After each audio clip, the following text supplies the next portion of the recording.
Bienvenidos a nuestra inversión profunda de hoy. Nuestra misión, como siempre, es tomar una pila enorme de fuentes diversas, diseccionar la información y, bueno, extraer el conocimiento más valioso para quienes nos escuchan. Hola, ¿qué tal? Y vaya que hoy tenemos un material denso e interesantísimo sobre la mesa. Totalmente. Para este análisis a fondo, tenemos textos académicos sobre la sociología del terrorismo, documentos históricos fascinantes sobre grupos clandestinos, como la facción del Ejército Rojo en Alemania y los Weathermen en Estados Unidos. Sí, y además le sumamos unos manuales universitarios muy detallados sobre estructuras organizacionales. Así que la idea es cruzar todas estas piezas para entender la compleja anatomía de estos grupos por dentro, o sea, cómo funcionan realmente. Exacto. Pero antes de arrancar, creo que es fundamental hacer una pausa aquí. Así es. Siento que estoy obligada a hacer una advertencia rápida y muy contundente antes de sumergirnos de lleno en esto. Te escucho. Hoy estamos operando, digamos, casi como en una sala de autopsias. Las fuentes que analizamos hoy destripan ideologías radicales, nacionalismos extremos y tácticas violentas que son, obviamente, altamente polarizantes. Claro, son temas muy delicados. Por eso, nuestro trabajo en este espacio es puramente anatómico y académico.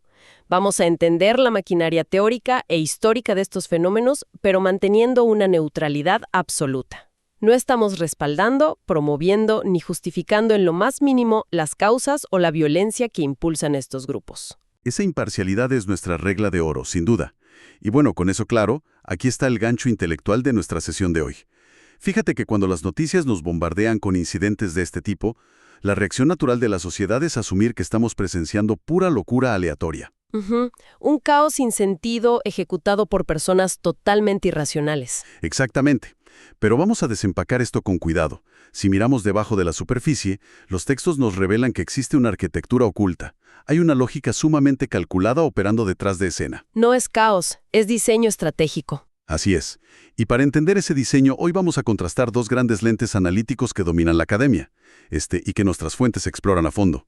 Hablamos de la perspectiva socioestructural y la perspectiva psicosocial. Dos enfoques que son como el agua y el aceite, la verdad.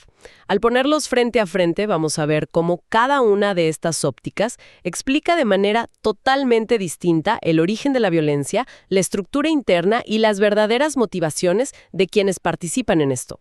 Vamos a rastrear las raíces de la violencia primero, porque el primer hallazgo de las fuentes rompe un mito gigantesco que todos tenemos en la cabeza. El mito del psicópata solitario.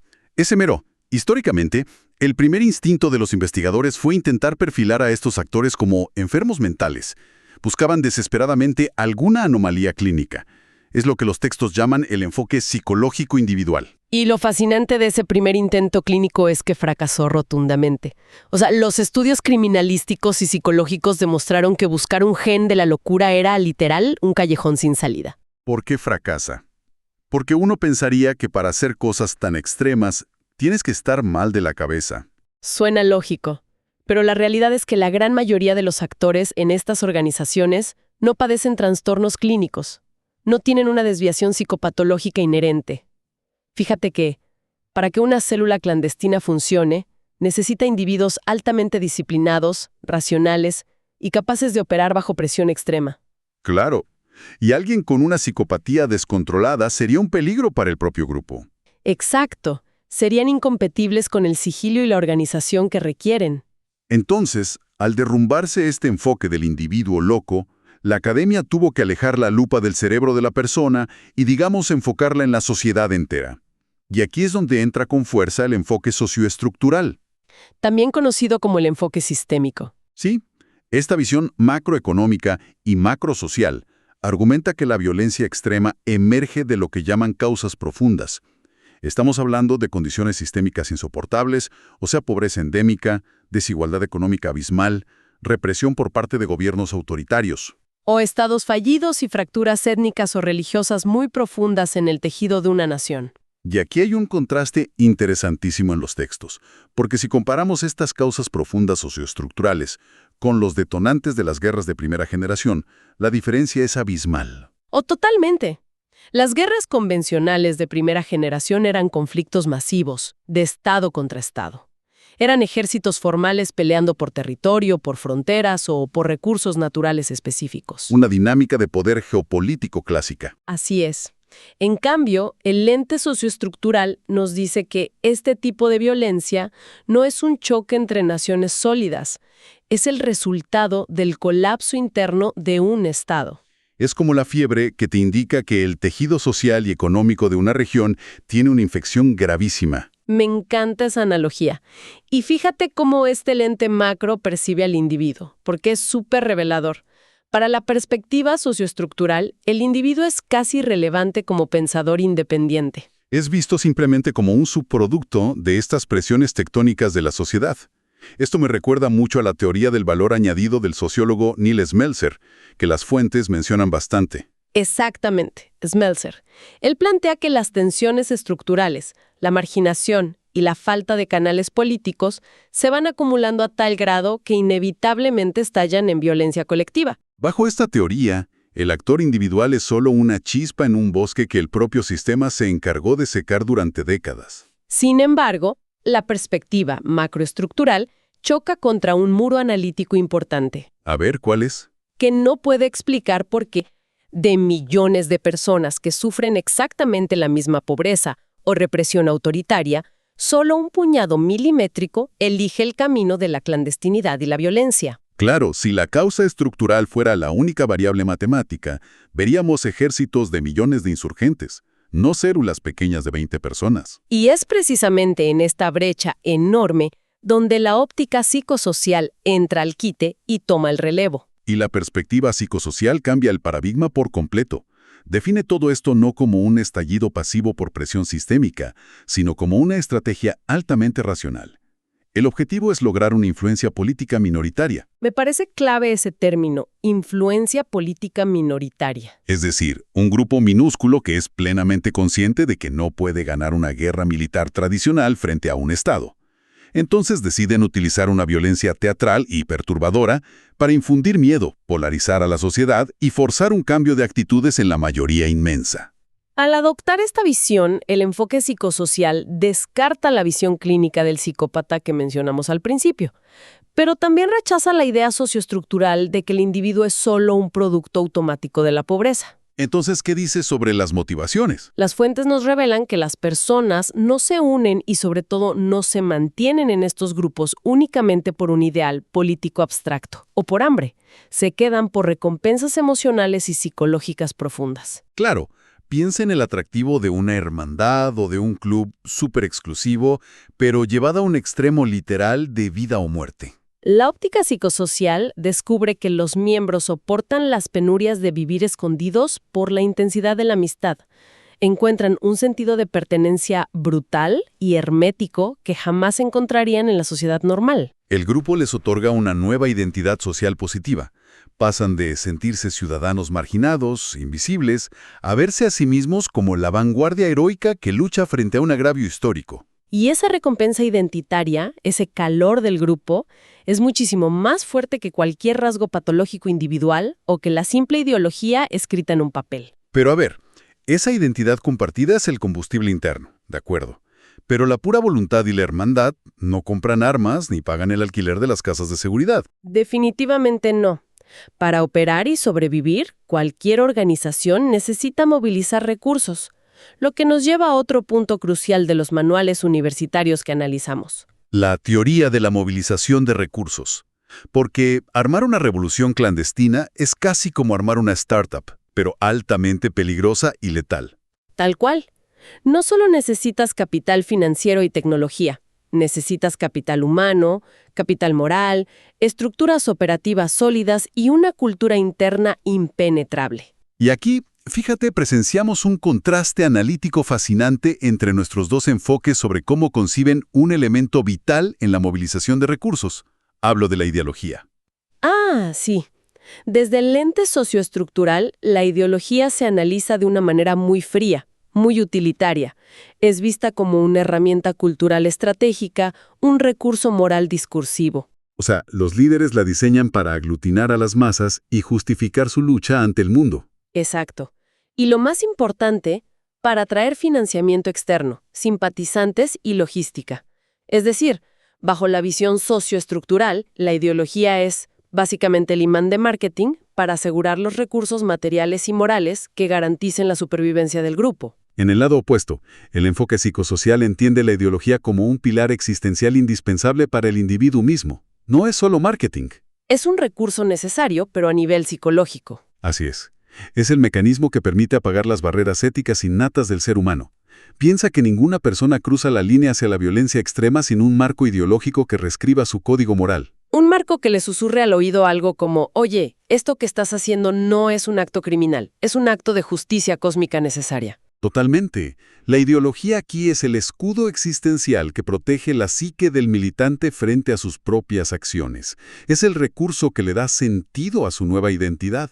Y para garantizar que ese escudo ideológico no se agriete y que los recursos humanos sigan completamente dedicados y no deserten, los grupos tienen que implementar mecanismos de cohesión muy severos. Y aquí otra vez vemos la división de enfoques. Sí, mientras que la visión macroestructural señala que la cohesión se mantiene simplemente mediante jerarquías, manuales de reglas estrictas y castigos físicos por desobediencia. La perspectiva de la psicología social nos sumerge en un concepto sociológico muchísimo más oscuro, acuñado por Erving Goffman: las instituciones totales. Uy, las instituciones totales. Las fuentes históricas ilustran esto de una manera súper perturbadora. A ver, explícanos cómo funcionan, porque cuando leí esta parte me quedé helado. Bueno, estas instituciones son entornos cerrados, como prisiones de máxima seguridad, monasterios de clausura o cultos religiosos. Su función principal es cortar absolutamente toda influencia del mundo exterior para construir una realidad paralela y absorbente. Y aquí es donde entran los Weathermen, este grupo radical de izquierda en Estados Unidos durante los años 60 y 70. Las fuentes los usan como el caso de estudio perfecto de esto. Es que no usaban simples reglas burocráticas o castigos corporales, utilizaban dinámicas sectarias destructivas para asegurar un compromiso psicológico absoluto. Llegaron a extremos asombrosos para purgar cualquier rastro de individualidad en sus miembros. Querían convertirlos en herramientas sumisas de su visión. Las recompensas emocionales tenían un precio altísimo, que era la anulación del yo. Literalmente. Las fuentes detallan que los Weathermen consideraban que tener una cita normal de viernes por la noche o tener sentimientos exclusivos por una sola persona era un acto de traición capitalista y burguesa. Es increíble. Implementaron campañas que literalmente denominaron destruir la monogamia o smash monogamy en inglés. Obligaban a separar a las parejas establecidas dentro del grupo y forzaban la rotación constante de compañeros íntimos. ¿Y cuál era la lógica detrás de algo tan invasivo? La lógica retorcida era asegurar que el único matrimonio verdadero y la única devoción absoluta fueran hacia el colectivo. Querían extirpar el afecto individual por considerarlo una debilidad posesiva que competía con la lealtad al grupo. Sumado a eso, utilizaban sesiones de crítica y autocrítica, que según los textos podían durar días enteros sin dormir. Imagínate la presión psicológica. Un miembro era colocado en el centro y destrozado verbalmente, humillado por el resto de sus compañeros, para obligarlo a confesar supuestas debilidades individualistas. Era un proceso sistemático de despojo de la identidad previa. Aseguraban que cualquier validación emocional o autoestima proviniera única y exclusivamente de la aprobación de la secta. Te rompen para volver a armarte. Es un nivel de control mental aterrador y ejemplifica perfecto cómo la dinámica psicosocial retiene a la gente en la clandestinidad mediante el compromiso emocional y la inhibición de dudas. Definitivamente. Ahora, si dejamos de analizar la mente asediada del miembro individual y hacemos un zoom hacia afuera para observar a la organización como si fuera una corporación, los manuales nos muestran una evolución fascinante. Una evolución en la arquitectura de estos grupos a lo largo de las décadas. Así es. Pasamos del estudio de las estructuras piramidales clásicas a las estructuras reticulares modernas. ¿Cómo definen las fuentes el modelo piramidal? El modelo piramidal o jerárquico es el esqueleto organizativo tradicional. Piensen en grupos históricos de gran envergadura territorial, como el IRA en Irlanda, ETA o la primera generación de la propia facción del Ejército Rojo en Alemania. Tienen un organigrama claro. Exacto, una cúpula de mando superior, cuadros intermedios y bases operativas en el terreno. Las órdenes y el flujo de financiamiento descienden de manera muy ordenada de arriba hacia abajo. Y los textos mencionan que esta estructura es inmensamente útil para ejecutar logística compleja a gran escala, administrar arsenales enormes o incluso entablar negociaciones de paz con un gobierno, porque hay un liderazgo con autoridad real para ordenar un cese al fuego. Pero tienen un talón de Aquiles enorme, que las fuentes llaman vulnerabilidad a los ataques de decapitación institucional. Claro, si las autoridades logran capturar al líder supremo o abatir a los dos únicos expertos en explosivos que tienen, la organización entera puede quedar paralizada. No saben qué hacer. Exactamente. El texto menciona cómo el IRA, dándose cuenta de esta debilidad crítica con el tiempo, comenzó a alterar sus dinámicas de recursos humanos. Empezaron a crear nodos multitarea, ¿verdad? Sí, entrenaban a sus militantes durante años para que supieran simultáneamente de logística, de financiamiento y de armamento, evitando depender de un solo especialista que pudiera ser arrestado. Y esa vulnerabilidad estructural de las jerarquías es precisamente lo que impulsó la evolución hacia el modelo organizativo moderno que domina hoy en día, la estructura reticular, en red o acéfala. Este es el formato predilecto del extremismo global contemporáneo, como hemos visto con la descentralización extrema de Al-Qaeda o las franquicias del Estado Islámico. Aquí ya no existe una pirámide vertical. Lo que hay es un ecosistema líquido de múltiples células autónomas y nodos dispersos. Comparten una ideología y un objetivo general, pero no reciben órdenes operativas diarias de una central.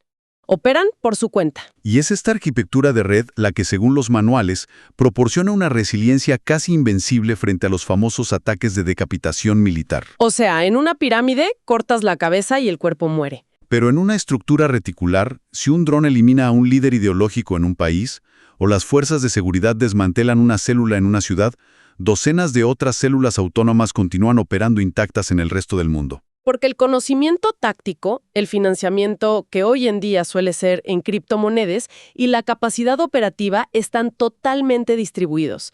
Eliminar un nodo apenas rasguña a la red en su conjunto. Es como intentar apagar un incendio forestal pisando una sola brasa. Ahora, esto nos lleva a un punto crítico que los textos exploran, la toma de decisiones. Porque uno pensaría que al ser tan organizados sus decisiones son fríamente calculadas y perfectas. Pero no, y esto es fundamental.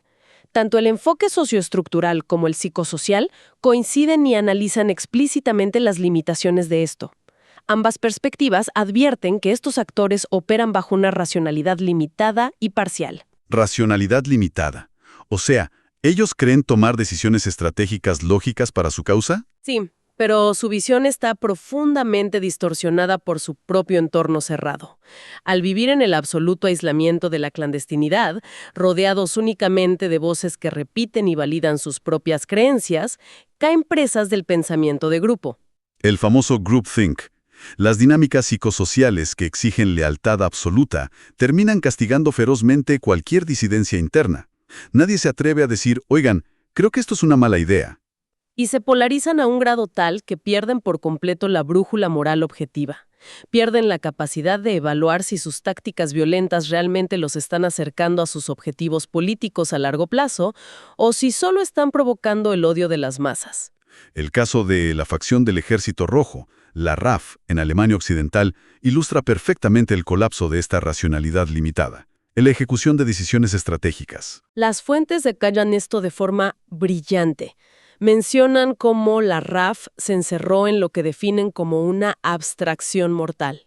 A ver, profundicen eso de abstracción mortal. Originalmente, la RAF aseguraba luchar por la liberación de la clase trabajadora frente a un Estado que ellos consideraban neofascista. Esa era su premisa racional, digamos. Pero su aislamiento psicosocial fue tan severo que terminaron desconectados de la realidad cotidiana de esos mismos obreros a los que decían representar. Exacto.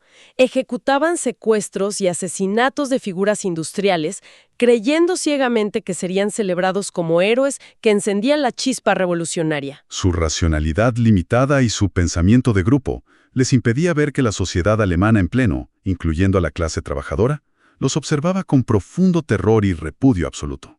Veían una campaña de asesinato sin sentido, no una guerra de liberación. Su burbuja psicosocial los cegó por completo.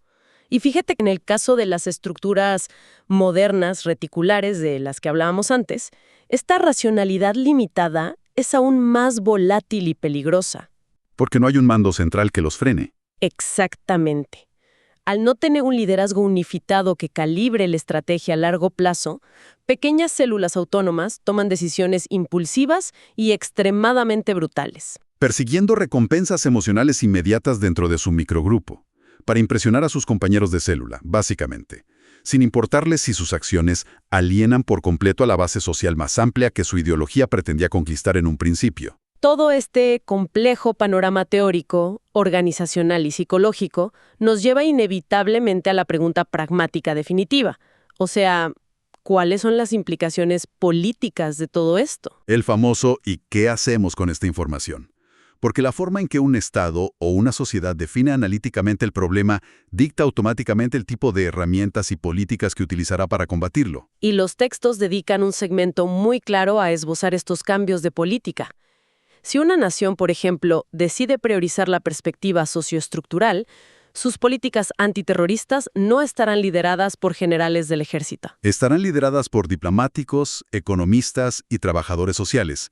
Estaríamos hablando de la estrategia de secar el pantano. Las políticas bajo el lente macroestructural se centrarían en la construcción del Estado. Hablamos de programas masivos para la reducción de la desigualdad económica, la construcción de infraestructura en zonas marginadas y la integración política real de minorías oprimidas. La lógica aquí es muy clara. Si resuelves el problema habitacional, educas a la población y ofreces soluciones pacíficas e institucionales a las divisiones territoriales o étnicas, eliminas el caldo de cultivo. Si no hay pantano, los grupos radicales no tienen de dónde nutrir su discurso victimista ni de dónde reclutar a sus bases, porque las causas profundas ya no existen. Pero por otro lado, si los encargados de formular políticas reconocen la fuerza abrumadora del enfoque psicosocial, Especialmente entendiendo que secar un pantano toma décadas o siglos a veces, y que los bombardeos militares contra redes reticulares acéfalas suelen ser ineficaces por su resiliencia. claro, entonces la estrategia política tiene que dar un giro radical hacia la intervención comunitaria y psicológica. Si la permanencia en estos grupos está dictada por dinámicas de culto, identidad existencial y necesidad de pertenencia, entonces las políticas de seguridad deben atacar directamente esos eslabones emocionales. Y esto se traduce en intervenir en las fases tempranas de radicalización para desmantelar las cámaras de eco, ya sean físicas en barrios vulnerables o en oscuros foros de Internet. Pero lo más innovador que rescatan las fuentes es la necesidad urgente de construir rampas de salida sociales y psicológicas. Las rampas de salida. Eso me pareció brillante. Si sabemos que la ideología y el grupo cerrado ofrecen un escudo moral y una identidad, las autoridades deben crear programas de desradicalización que ofrezcan amnistías legales condicionadas. Y acompañadas de redes de apoyo psiquiátrico muy fuertes.